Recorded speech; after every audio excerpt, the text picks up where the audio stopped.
پوهنې وزارت وایي د نجونو ښوونځیو د بیا پرانیستلو طرحه بشپړېدو ته نږدې شوې ده. د کابل غږ یا وایس اف کابل یوټیوب چینل لیدونکو سلامونه او ښې چارې د بشپړ راپور لپاره د دې ویډیو تر پایه ملتیا وکړئ او زموږ چینل هم سبسکرایب کړئ. د اسلامي امارت د پوهنې وزارت مسؤلان وایي چې له شپږم ټولګي پورته د نجونو زده کوونکو د ښوونځیو د بیا پرانیستلو لپاره هڅې روانې دي او په دې برخه کې تر یوه بریده پرمختګ شوی دی.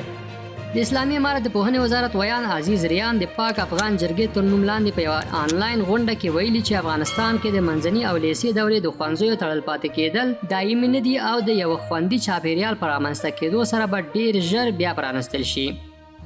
نوموړي همداراز ویلي اسلامي امارت په جدیت سره کار کوي چې د اسلامي او افغاني فرهنګ سره سم د نجونو ښوونځیو د بیرته پرانیستلو لپاره یوه طرحه جوړه کړي چې تر یوه بریده پکې پرمختګ هم شوی دی.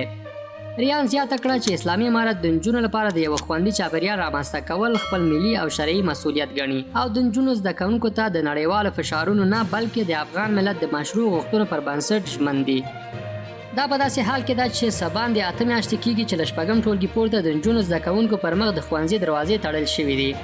که څه هم اسلامي امارت د روان کال د وري میاشتې په 3مه د ټولو ښوونځیو د بیرته پرانیستلو ژمنه کړې وه، خو په هماغه ورځ یې بیرته اعلان وکړ چې ښوونځي به تر بلې خبرتیا پورې تړلي وي.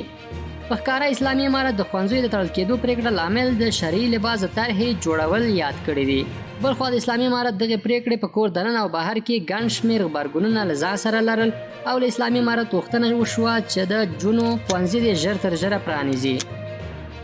ګرانو لیدونکو له دې چې د دې ویډیو تر پایه راسره وئ مننه کوم. د نورو تازه او ډېر خبرونو او معلوماتو لپاره د کابل غږ چینل سبسکرایب او خپل نظریات د همدې ویډیو په کومنټ کې له موږ سره شریک کړئ.